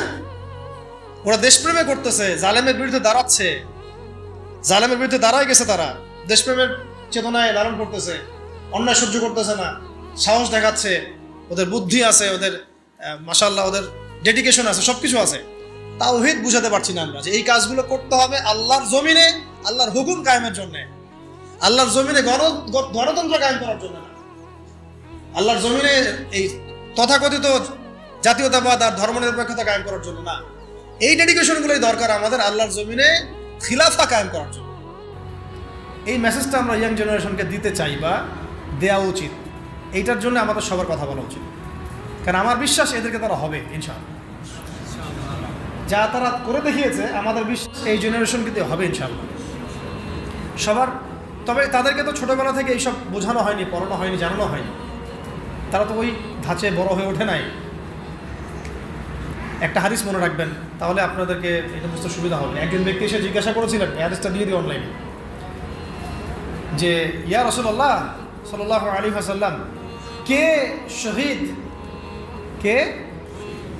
একজন বলছেন, ইয়া রাসূলুল্লাহ, একজন ব্যক্তি যুদ্ধে গিয়েছে জাতির জন্যে, একজন গিয়েছে বীরত্ব প্রদর্শনের জন্যে, একজন গিয়েছে বাহবা পাওয়ার জন্যে, কে শহীদ? নবীজি বলছেন এক বাক্যে, মান কাতালা লিতাকুনা কালিমাতুল্লাহি হিয়াল উলিয়া ফাহুয়া ফি সাবিলিল্লাহ। যে ব্যক্তি শুধুমাত্র আল্লাহর জমিনে আল্লাহর কালিমার পতাকা সমুন্নত করার জন্য যুদ্ধে গিয়েছে, শহীদ হয়েছে, ওইটাই আল্লাহর রাস্তা, ওইটাই শহীদ। এটা শহীদের সবচেয়ে বড় স্তর। হ্যাঁ, অবশ্যই মাজলুম যারা জালেমের বিরুদ্ধে দাঁড়িয়েছে তারাও ইনশাআল্লাহ শহীদ, ইনশাআল্লাহ তারাও শাহাদাতের মর্যাদা পাবে ইনশাআল্লাহ। নবীজি এই হাদিসের মধ্যে এইভাবে বলেছেন, মান কাতালা লিতাকুনা কালিমাতুল্লাহি হিয়াল উলিয়া ফাহুয়া ফি সাবিলিল্লাহ। যে ব্যক্তি আল্লাহর জমিনে আল্লাহ পাকের পতাকাটা, মানে কি পতাকা বলতে এখানে কি বোঝাচ্ছে? শরিয়া, আল্লাহর দ্বীন, খিলাফা, এটা কায়েম করার জন্য জিহাদ করে, যুদ্ধ করে, অতঃপর শহীদ হয়, এটা হলো আল্লাহর রাস্তায়। অবশ্যই যে কোনো জালেমের বিরুদ্ধে দাঁড়িয়ে যদি শহীদ হয়, সে শহীদ হবে। অত্যাচারী শাসকের সামনে দাঁড়িয়ে যদি হক কথা বলে, তাকে যদি হত্যা করে ফেলে, সেও শহীদ হবে ইনশাআল্লাহ। অনেক স্তর আছে, এটা সর্বোচ্চ স্তর। আর সাহাবীরা কিন্তু এই চেতনাতেই যুদ্ধে গিয়েছেন। সাহাবীরা কি ভাষার জন্য যুদ্ধে গিয়েছিলেন? সাহাবীরা কি মানে কি বলবো, দুনিয়াবি কোনো স্বার্থে যুদ্ধে গিয়েছেন, জিহাদে গিয়েছেন? তারা শুধু আল্লাহর দ্বীন কায়েমের জন্য জিহাদে গিয়েছে। অন্য কোনো স্বার্থ ছিল? এমনকি তাদেরকে এই স্বার্থও ছিল যে যুদ্ধে জয় হলে আমি গনিমত পাবো অনেক। হ্যাঁ, এই নিয়ত ছিল, যুদ্ধ জয় হলে আমি অনেক গনিমত পাবো, সম্পত্তি হবে, আমাকে সবাই বীর বলবে, ইত্যাদি ইত্যাদি। এরকম কোনো একটাই লক্ষ্য উদ্দেশ্য নিয়ে তারা ঝাঁপিয়ে পড়েছেন, সেটা হচ্ছে আল্লাহর জমিনে আল্লাহর তাওহীদ, লা ইলাহা ইল্লাল্লাহ, এই কালিমা যেন প্রতিষ্ঠিত হয়। আল্লাহর কালিমা প্রতিষ্ঠা হওয়া মানে আল্লাহ পাকের শাসন, আল্লাহ পাকের বিধান, খেলাফা, এটা যেন বাস্তবায়ন হয়ে যায়। মানে এক কথায়, আমার কথা এক কথা, জমিন আল্লাহর, হুকুম চলবে আল্লাহ, সহজ কথা শেষ। এই জমিন কার? আল্লাহর জমিন, বিধান চলবে কার? আল্লাহর। আল্লাহর জমিন, শাসন চলবে কার? এখানে শাসক হচ্ছে আল্লাহর প্রতিনিধি, শাসক জনগণের কাছে মুখাপেক্ষী না। এখানে শাসক কার প্রতিনিধি? আল্লাহর প্রতিনিধি। আল্লাহকে রাজি খুশি করার জন্য সে জনগণকে ভালো রাখবে, জনগণের কাছে বাহবা পাওয়ার আশায় না, যে আমি আপনাদের জন্য এটা এটা করতেছি, আপনারা আমাকে ভালো বলবেন, এই নিয়েতেও না, বরং আল্লাহ তুমি দেখো আমি তোমার দেওয়া দায়িত্ব পালন করতেছি।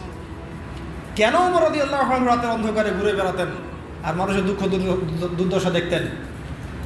কেন তিনি দেখলেন যে একটা চুলার মধ্যে এক মা রান্না করতেছেন, খাবার নাই, নিজে গিয়ে বাইতুল মাল থেকে নিজের কাঁধে করে নিয়ে এসে তিনি তাদেরকে দিলেন?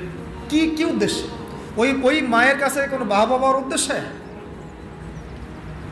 ওই বাচ্চাদের কাছে কোনো বাহবা পাবেন এই উদ্দেশ্যে? ভালো বলবেন এই উদ্দেশ্যে? দুনিয়াবি কোনো স্বার্থে? কোশ্চিনকালেও না। শুধু এক আল্লাহকে খুশি করার জন্য এবং তার ভয়ে যে আমার আন্ডারে যদি কোনো ব্যক্তি জুলুমের শিকার হয়, তাহলে তো আল্লাহ পাক আমাকে ধরতে পারে, আর আমি যদি তার এই দুঃখ দুর্দশা দূর করে দেই, আল্লাহ পাক আমার দুঃখ দূর করে দিই, সন্তুষ্ট হবে। এখানে একটা মারাত্মক পয়েন্ট আছে যেটা আমরা মিস করতেছি। তরুণ ভাইদেরকে বলবো, নিয়াত ঠিক করেন আগে। আপনি কোন নিয়াতে এবং কি উদ্দেশ্যে লড়াই করছেন এবং সংগ্রাম করছেন? অবশ্যই জালেমের বিরুদ্ধে দাঁড়িয়ে যাওয়াটা অনেক বড় একটা সওয়াবের কাজ এবং এটা বিশাল মর্তবা, কিন্তু কাজ এখানে শেষ নয়। কাজ শেষ হবে কখন? যখন আল্লাহ পাকের জমিনে আমরা আল্লাহর খেলাফত বাস্তবায়ন করতে পারবো। আমার কথা কি বুঝতে পারতেছেন আপনারা? তাই আমরা এই সচেতনতা তৈরি করব এবং তরুণ ভাইদেরকে বুঝাবো, তাদের পর্যন্ত বার্তা পৌঁছানোর চেষ্টা করব। এরপর যদি তারা না বুঝে আবার ঘুরে ফিরে সেই পশ্চিমাদের ট্র্যাপে পড়ে যায়, তাহলে আফসোস করা ছাড়া আমাদের কিছু করার নেই। তখন ওয়াল্লাহি তখন এই হাজার হাজার শহীদের রক্তের সাথে গাদ্দারি হয়ে যাবে, হবে না? তখন ওয়াল্লাহি আল্লাহর কসম এই হাজার শহীদের সাথে গাদ্দারি হয়ে যাবে। তারা তো পশ্চিমাদের সেবাদাস হওয়ার জন্য রক্ত দেয় নাই। আমাদের ভাইরা যারা জীবন দিল কয়দিন আগে আপনারা দেখলেন, তারা কি পশ্চিমা কোনো গোষ্ঠীর দাস হওয়ার জন্য রক্ত দিয়েছে? তারা স্বাধীনতা চেয়েছে। স্বাধীনতা মানে কি? আমি বুক ফুলায় সিংহের মতো চলবো আমার দেশে এবং আল্লাহর পাকের ইবাদত করব, কেউ আমাকে কিছু বলবে না, অমুসলিমরা নিরাপত্তা থাকবে, আমরা ওদের কোনো ক্ষতি করবো না, এবং আমরা আল্লাহ পাকের জমিনে আল্লাহ পাকের বিধানগুলো বাস্তবায়ন করব, ওই আলোকে আমরা দেশ শাসন করবো। এটা উদ্দেশ্য না? এই উদ্দেশ্য যদি বাস্তবায়িত না হয় তাহলে আমরা তাদের সাথে অনেক বড় গাদ্দারি করে ফেলবো। কোন মুখ নিয়ে আমরা তাদের সামনে কিয়ামতের মাঠে দাঁড়াবো এটাও ভাবতে হবে, আমাদের চিন্তা করতে হবে। সেদিন যখন দেখা হবে তাদের সাথে, তারা তো আমাদেরকে প্রশ্ন করবে যে আমরা তো রক্ত দিয়ে আসলাম, তোমরা আবার সুধী মহাজনকে কেন মাথার উপরে বসাইলাম? আমরা তো এই জন্য রক্ত দিই নাই। আমরা তো আল্লাহ পাকের জমিন আল্লাহ পাকের দাসত্বের জন্য রক্ত দিয়েছিলাম। গাদ্দারি করেন না শহীদ ভাইদের সাথে। আমি জানি মাসওয়ারা আপনারা ওলামায়ে কেরাম, বরেণ্য ওলামায়ে কেরামদের সাথে করছেন না, অন্য থিঙ্ক ট্যাঙ্ক আছে আপনাদের, কিন্তু আল্লাহ না করুক, দোয়া করি এমনটা যেন না হয়। আপনাদের প্রতিভা, সাহস, ধৈর্য এবং এই যে বীরত্ব, এটাকে যেন একটা স্বার্থান্বেষী মহল তাদের নিজস্ব এজেন্ডা বাস্তবায়নে ব্যবহার করতে না পারে, খেয়াল রাখবেন এই জিনিসটা। আল্লাহ পাক আমাদেরকে বোঝার তৌফিক দান। তা আমাদের এই জিনিসটা খেয়াল রাখতে হবে যে আমাদের নিয়াতটা এটা থাকবে, অমুসলিমদেরকে বোঝানো যেন খেলাফার আন্ডারে তারাও শান্তি শৃঙ্খলার সাথে থাকতে পারবে, এটাতে কোনো সমস্যা নাই। বরং আপনারাই বলেন যে একটা এলাকায় খুব চুরি হচ্ছে মনে করেন, যদি জুমার দিন জুমার নামাজের পরে একটা চোরকে সামনে ধরে সব জনগণের সামনে হাতটা দিয়ে কেটে কবজি পর্যন্ত, চুরি তো নিশ্চয়ই বাড়বে আরও, নাকি?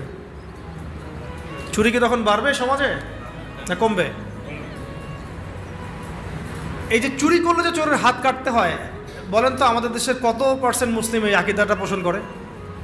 বা যারা এখন মানে আমাদের উপরে নিচে ডানে বামে আছে, তারাও কি মনে করে যে এটা একটা ইসলামী শরিয়া, এটা করা উচিত? বরং বেশিরভাগই মনে করে এটা তো একটা মৌলবাদী বিষয় হয়ে যাবে, পশ্চিমারা আবার আমাদেরকে তেড়ে আসবে ইত্যাদি ইত্যাদি, তাই না? বলবো যে এটা তো কি ফান্ডামেন্টাল রাষ্ট্র হয়ে গেছে। ওরা তো কখনোই চাইবে না একটা রাষ্ট্র খেলাফা কায়েম হোক, তারা চাবে মডারেট ইসলাম যেন প্রতিষ্ঠিত হয়। মডারেট ইসলাম মানে কি? যেটা পশ্চিমাদের স্বার্থ রক্ষা করবে, আবার এদিকে নামাজ রোজাও করবে। পশ্চিমাদের স্বার্থ রক্ষা করবে, আবার নামাজ রোজা হজ জাকাতও চালু থাকবে। এই ইসলাম তারা পছন্দ করে, এই ধরনের আলেমদেরকে তারা পছন্দ করে, এই ধরনের ইসলামিক সেলিব্রিটিকে তারা পছন্দ করে, ব্যক্তিত্বকে পছন্দ করে। আর আমরা যখনই বলবো যে না, আমরা ওদের সেবা তো সব না, আল্লাহ পাকের জমিনে আল্লাহ পাকের শরিয়া বাস্তবায়ন করতে হবে, খিলাফা, তখন আমাদেরকে এরা বলবে এরা পাহাড়ি মোল্লা। এরা কারা? আরে তোমরা তো সাক্ষী আছো, ওই পাহাড়ি মোল্লারা যখন রাষ্ট্র ক্ষমতায় গিয়েছে ওরা সিংহের মতো গেছে, পশ্চিমাদের সেবাদাস হয়ে যায় নাই। ওরা সিংহের মতোই ছিল, সিংহের মতোই যুদ্ধ করছে, সিংহের মতোই শাসন ক্ষমতাও পাইছে। ওদেরকে কারোর সাথে নিগোশিয়েট করতে হয় নাই যে আমাদেরকে একটা আলেম কোঠা দাও, রাষ্ট্র চালাই। তুমি আমাকে কোঠা দাও আর কে? বরং ওলামায়ে কেরাম বা মুজাহিদ ভাইরা তারা সিদ্ধান্ত নিবে যে কারা থাকবে প্যানেলে, কারা থাকবে না। তুমি সিদ্ধান্ত দেওয়ার পশ্চিমারা কে? সিদ্ধান্ত দেওয়ার পশ্চিমারা কে? আপনি লড়ছেন, স্বাধীন আপনি করছেন, সংগ্রাম আপনার, সিদ্ধান্ত ওরা দেওয়ার কে? এই জিনিসগুলো আমরা বুঝতে পারতেছি না। তো এই আমাদের জেনারেশনকে এটা জানানো বোঝানো যে ইসলামিক লজ যেগুলো আছে, হাত কাটা, রজম, এই জিনার শাস্তি, চুরির শাস্তি, মদের শাস্তি, তারপরে যে ব্যভিচারের শাস্তি, ধর্ষণের শাস্তি, বা এই যে একজনকে হত্যা করে ফেললো নিরীহ মানুষ মাজলুম, তার কেসাস, হুদুদ কেসাস, এগুলো বোঝানো, শব্দগুলো পরিচিত করা দরকার। তাগুত, হুদুদ, কেসাস, শরিয়া, ইমারা, খেলাফা, শব্দগুলো কি করা দরকার? পরিচিত করা দরকার। মানুষ তো জানেই না শব্দগুলো, বুঝতেই পারতেছে না শব্দগুলো। তো এখন আমি একা বা 10 জন 20 জন মানুষ বললে কি সবাই জানবে? সবাইকে বলতে হবে, সবাইকে বলতে হবে কথা নেই, এগুলো নিয়ে সবাইকে কথা বলতে হবে। হয়তোবা আগামীকালকে খেলাফত কায়েম হবে না, কিন্তু আমরা যদি এই মেহনতটা চালু করে মানুষকে এই খেলাফার ফজিলত বুঝাতে পারি এবং এটা না থাকার কুফল বুঝাতে পারি, কে জানে 20 বছর পর হয়তো হবে ইনশাআল্লাহ। 15 বছর 16 বছরের একটা সিলসিলা 15 সেকেন্ডের মধ্যে চলে যায় নাই, 15 দিনের মধ্যে চলে যায় নাই, উঠে যায় নাই। এই তো কয়দিন আগে কি মনে হচ্ছিল, আর এখন মানুষ কি মনে করতেছে, কি আকাশ আসমান জমির পার্থক্য, কি ছিল আর কি হলো। তাহলে কার পরিকল্পনা? তাহলে আমরা হয়তো আগামীকাল খেলাফত কায়েম করতে হয়তো পারবেন না, নাও পারতে পারেন, ইল্লা মাশাআল্লাহ। কিন্তু এই বিষয়গুলো যখন মানুষ জানবে, আলোচনা হবে, চর্চিত হবে, একদিন না একদিন তো হবে ইনশাআল্লাহ। এটাই আমাদের কাজ, প্ল্যাটফর্ম তৈরি করা। তাহলে ইলমের সাথে আমল, তাজকিয়া, তারপরে ওলামা ইকরামদের সোহবত, মুরব্বি রাখা, মাশওয়ারা করা, আমিন নির্ধারণ করা, তারপর সুরাভিত্তিক পরামর্শ করা, হালাল খাওয়া, এদাত মানে ফিজিক্যালি ফিট থাকা, এবং সিরাতের চর্চা। বলছি কেন? কারণ সিরাতের মধ্যেই সব কিছু লিখাই আছে কীভাবে আপনাকে করতে হবে। এবং ব্যাপক দাওয়াতি কাজ করা, সচেতনতা মানে দাওয়াতি কাজ করা, এবং দাওয়াতের সাথে সাথে জিহাদের প্রস্তুতি রাখা। এটা শেষ কথা। দাওয়াতের সাথে সাথে কি রাখা? জিহাদের প্রস্তুতি রাখা।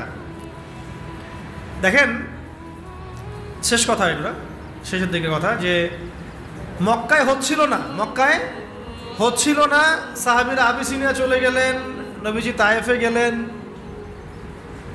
কে জানতো যে মদিনা থেকে 6 জন ব্যক্তি আসবেন, সেখানে আবার ইসলাম পৌঁছাবে, সেখানে ইসলামিক রাষ্ট্র কায়েম হবে? কে জানতো? কেউ জানতো?